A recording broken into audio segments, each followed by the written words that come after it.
preparation on the mandibular molar, you will require the armamentarium that you see here in front of you.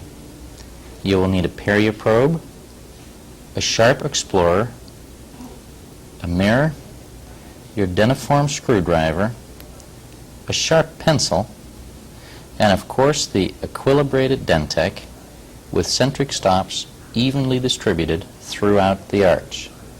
Make sure that your complete assortment of diamonds is available, and also the carbides should be displayed at this time. The step-by-step model will be used in conjunction with the step-by-step handout in your syllabus. The first step is the placement of depth grooves or guiding grooves in the occlusal surface. These grooves will be placed in all of the fissures and at the crest of the triangular ridges. Remember that the depth grooves on the non-functional cusps will have to be approximately 1 millimeter in depth, whereas the depth grooves on the functional or buccal cusp, remember this is a mandibular molar, so the buccal cusp is the functional cusp, have to be approximately 1.5 millimeter in depth.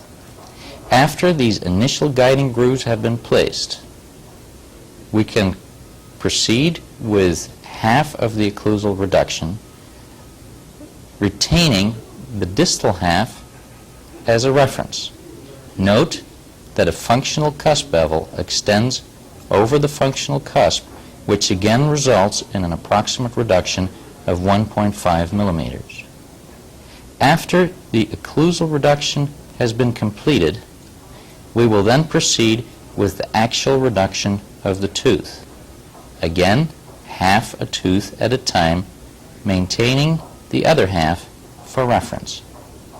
Once satisfied with this half of the actual reduction, the tooth preparation is then completed and finished, which includes smoothing of all surfaces, delineation of the chamfer margin, and rounding of all pertinent line angles. Initially, it may be easier to place some depth holes in the occlusal surface. Typically, these are placed in the central pit and are roughly 1 millimeter deep.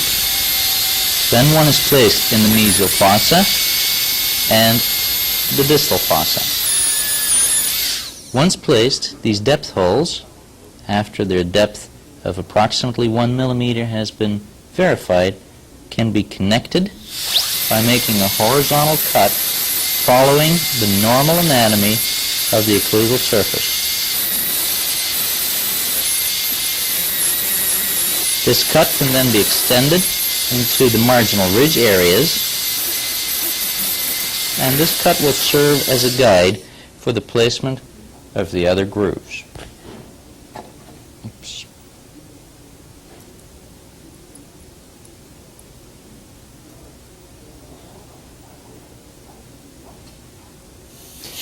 The lingual depth grooves are placed next.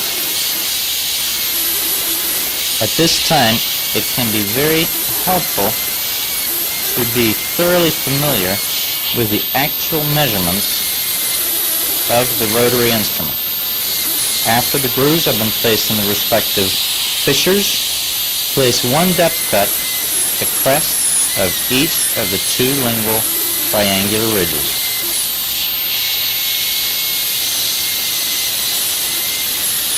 Once completed, these grooves should be approximately 1 millimeter in depth.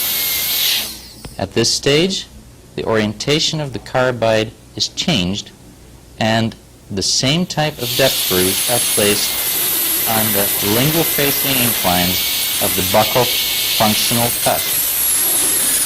Recall that these grooves have to be slightly deeper, approximately 1.5 millimeters will suffice.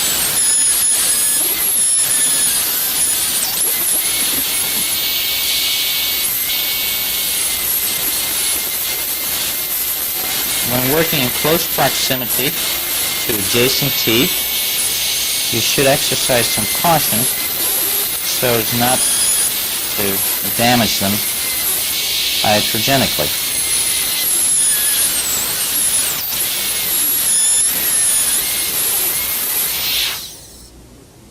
Here, the occlusal aspect of the depth cuts has been completed. Now, the buccal depth cuts will be extended over the crest of the buccal cusp and will serve to place the so-called functional cusp bevel. These depth cuts will be approximately 1.5 millimeters near the crest of the cuspal ridge, but will fade into the existing buccal surface. Note that a portion of the carbide remains visible beyond the surface which is being cut.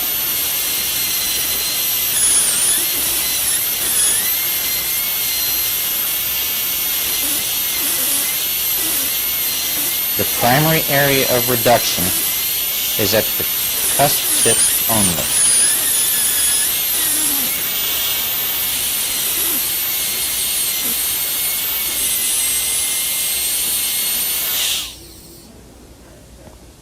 This then completes the placement of the depth cuts for occlusal reduction. You can use your perioprobe to verify the depth of these grooves, approximately 1 millimeter in all of the lingual grooves and approximately 1.5 millimeters on the buccal aspect. Note once again that as the perioprobe is placed in the buccal-facing grooves, these grooves fade out towards the cervical.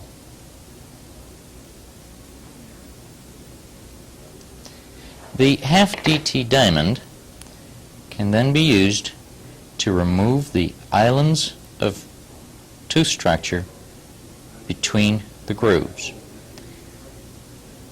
Remember that first only the mesial half of the occlusal reduction will be completed, and reduce only one island at a time so as to maintain the semblance of the normal occlusal configuration. The depth grooves, of course, serve to standardize the amount of tooth reduction. It is critical that the orientation of the rotary instrument is adjusted for each individual component of the reduction.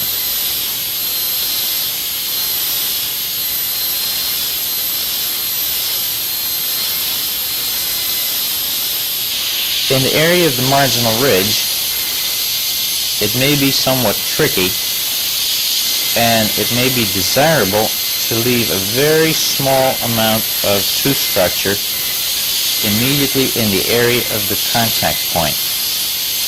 The completed reduction, however, should allow for at least 1 millimeter clearance by comparison to the adjacent marginal ridge. The buccal cusp is reduced in a similar manner.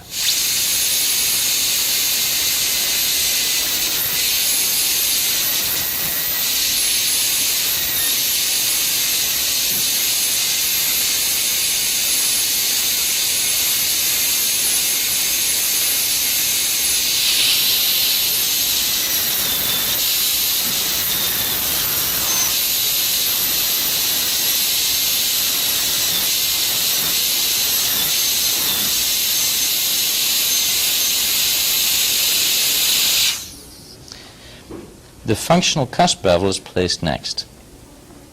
Again, note the orientation of the diamond relative to the remaining intact tooth structure.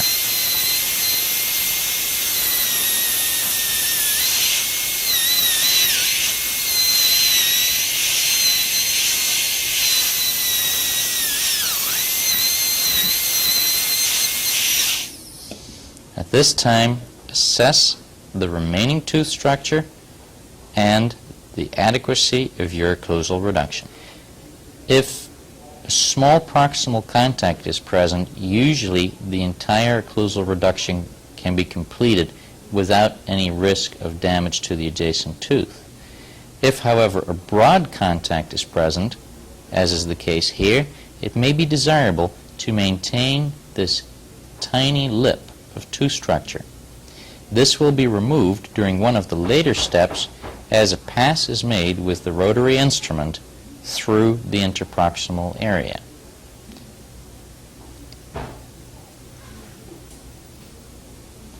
Note that in the area of the centric stop, approximately 1.5 millimeters of clearance or occlusal reduction has been obtained. On the lingual aspect, note that the reduction is approximately 1 millimeter.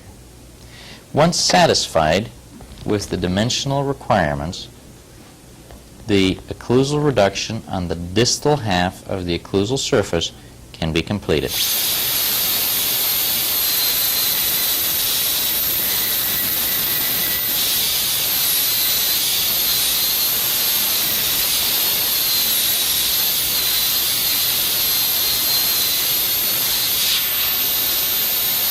Again, adjust the orientation of the rotary instrument for each step of this procedure.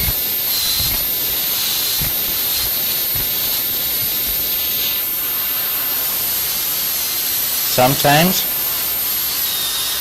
time can be saved by switching from the lingual reduction immediately to the placement of the functional cusp bevel on the buccal surface, since essentially the same orientation of the rotary instrument is used.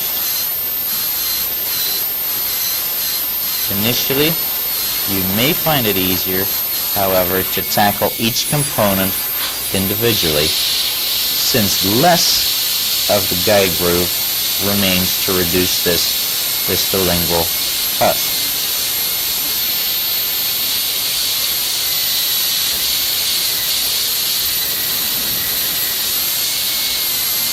Excuse me, distal buccal cusp, of course.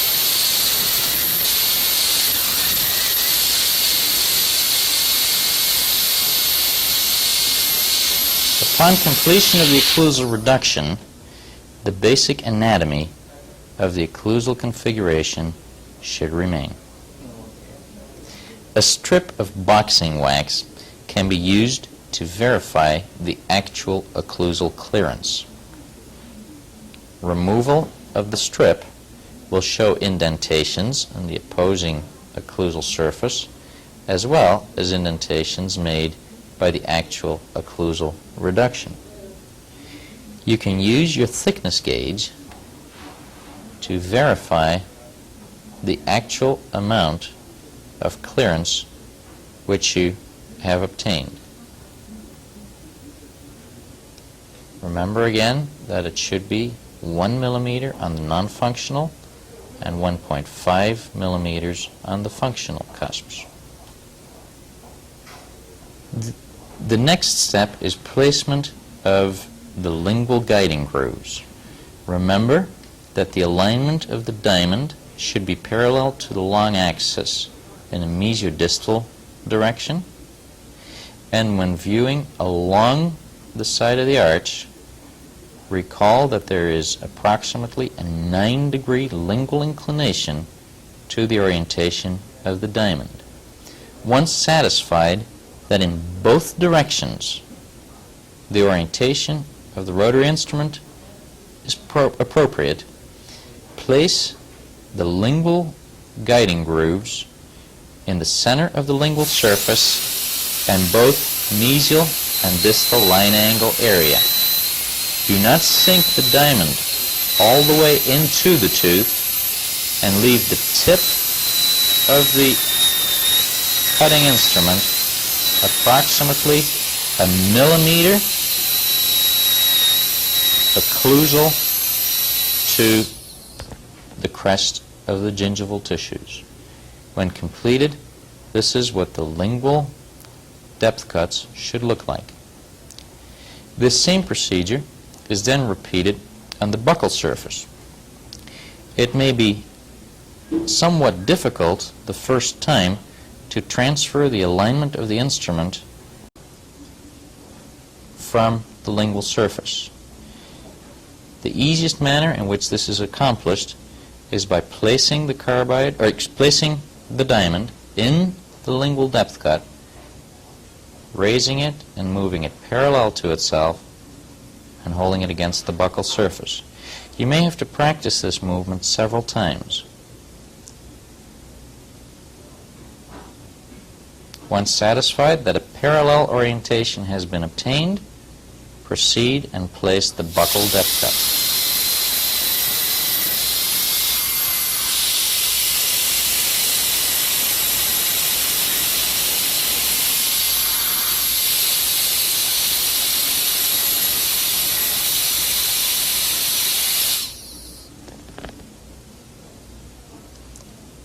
Once all 6 depth cuts have been placed, from the occlusal perspective, your tooth preparation will look like this. This is the time to correct any deficiencies in the alignment of the grooves. Again, you may wish to use your perioprobe to verify that all grooves are parallel to one another. From here on, we're ready to proceed with the next step in the actual reduction of the mesial half of this molar.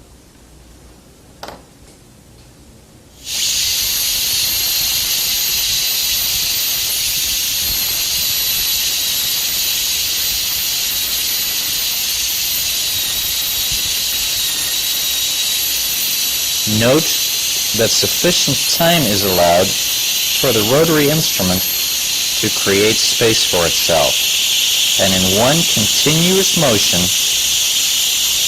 the diamond is carried from the central to the mesiobuccal depth groove. In the interproximal area, more tooth structure needs to be reduced, so the movement in itself may be somewhat slower. Note that sufficient space is available for the rotary instrument to pass through, yet only a minimal chamfer equal to half the width of the rotary instrument will be placed. Rotary instrument is then carried all the way through the proximal surface, and in this manner clearance is obtained.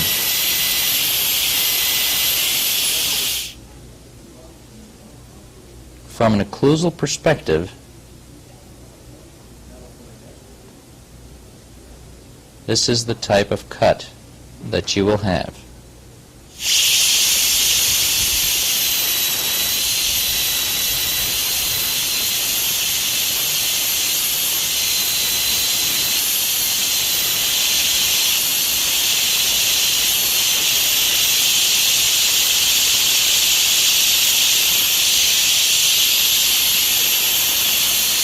Several passes over the proximal chamfer may be required to smooth any small bumps or irregularities that may have been created during this reduction.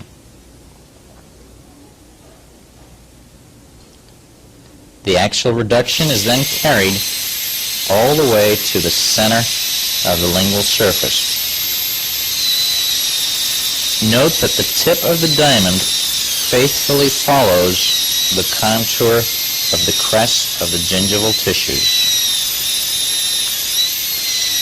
and the chamfer is placed in one continuous motion. A reverse pass may be necessary to remove any irregularities that have been made during the initial placement of this margin. Note the continuous and distinct chamfer approximately half the width of the tip of the diamond. At this stage, an assessment can be made of the adequacy of the actual reduction. The chamfer should be smooth and continuous and even in width. Note that it is slightly wider in the proximal aspect then in the buccal line angle area, some additional tooth reduction is necessary here. Similarly, the lingual chamfer appears possibly somewhat on the light side. Additional tooth reduction is required. After the adjustment has been made, note the even width of the completed chamfer. Once satisfied with the actual reduction, the distal reduction can be completed. Remember that in your evaluation, it should be verified that the actual walls of lingual and buccal surface converge by 6 degrees, the taper on the diamond in an occlusal direction. If I were to place the diamond in this position, the convergence of the rotary instrument should be identical to the convergence of both buccal and lingual wall. Verify that no undercuts are present at this stage before you start with the distal half of the actual reduction. Mesiodistally, note that there is a slight degree of convergence with what I would call the long axis of the tooth. The distal wall will also taper approximately 3 degrees mesially to result in the same 6-degree taper mesiodistally that now has been established by us already buccolingually.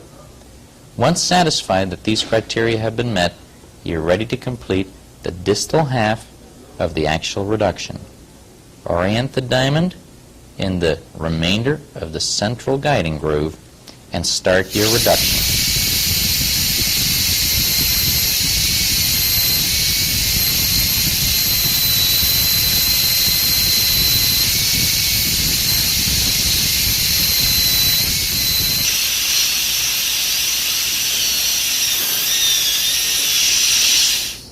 Initially, it may be easier when you break proximal contact to retain a little island right in the area of the contact point and reserve this as the last procedure so you really have the opportunity to fully concentrate on it. In this case, carefully again place the diamond so it does not touch the adjacent tooth but will result in the chamfer half the width of the rotary instrument, and work your way through the interproximal contact area. Allow adequate time for the rotary instrument to make space for itself rather than force it through, since that likely will result in the diamond skipping onto the adjacent tooth.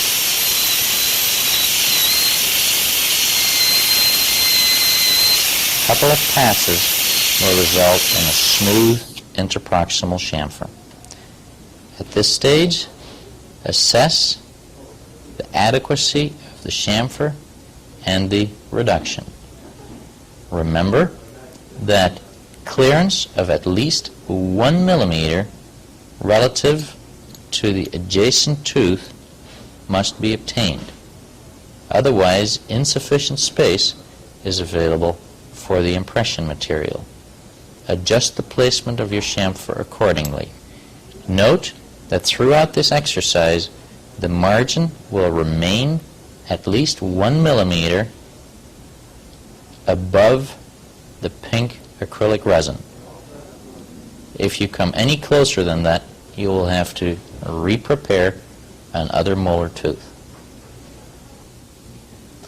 The next step is to switch to the slow speed fine grit 1DTF diamond and blend all prepared surfaces together. Note the approximate speed that is used, and the motion is one with considerable pressure.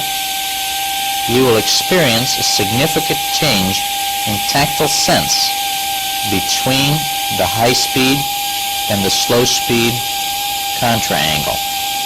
Similarly, the sharp line angles and the cuspal crusts are rounded slightly.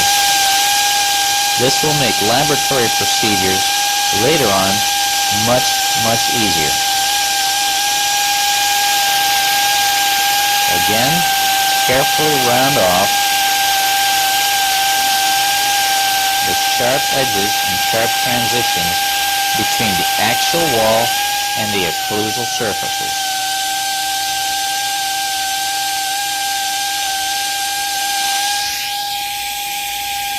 Blend all areas together, and the last step of this, the last step that is completed with the 1DT fine grit diamond is to finish the chamfer with this rotary instrument that has a slightly greater convexity at its tip than did the half DT with which the chamfer was originally placed. This will eliminate any areas of unsupported tooth enamel from the margin.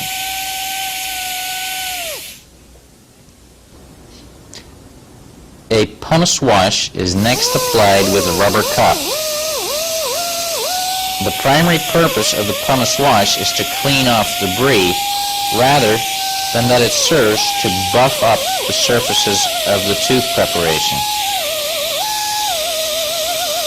A wash with air and water is used to clean off the excess pumice.